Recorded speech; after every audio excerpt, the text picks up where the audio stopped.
তৃণমূলের অপশাসন, তার সঙ্গে দিদির যে দিদি যে মুসলিমদের প্রতি একটা অনীহা বা বিভিন্ন সময় হুমকি ধমকি, প্রশাসনিক যে কাঠামো ভেঙে পড়েছে, তার বিরুদ্ধে আজ আমরা একত্রিত হয়ে একটা সুশাসন প্রতিষ্ঠা করার উদ্দেশ্যে আমরা যেখানে আইসিএফ জয়েন করি।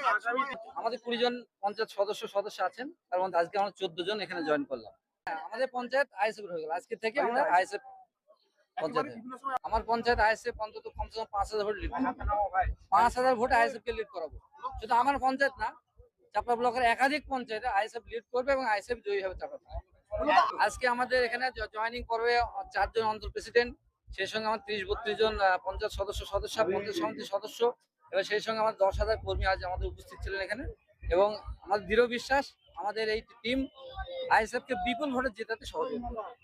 আইএসএফ এ আসার মূল উদ্দেশ্য হচ্ছে ভাইজানের লড়াকু মনোভাব এবং সে দ্বারা সোজা করে যে এই অপশাসনের বিরুদ্ধে লড়াই করছেন, তার জন্য আমরা ভাইজানকে চয়েস করেছি।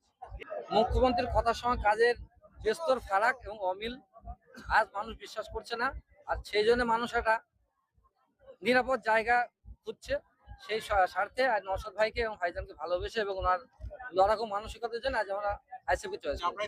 তৃণমূল মিটিং দেখার পরেও এর চূড়ান্ত অসম্মান এবং বর্তমান যে টিএমসি প্রার্থী, ওনার মনোভাব একেবারে ভালো নয়। উনি যদি টিএমসি জিততো, চাপড়া ব্লকের মানুষ পরাধীন হয়ে যেত এবং চাপড়া ব্লকের মানুষ বাক স্বাধীনতা হারাতো। তার জন্য চাপড়া ব্লককে স্বাধীন করার উদ্দেশ্যে আমরা আইসিএফ জয়েন করেছি।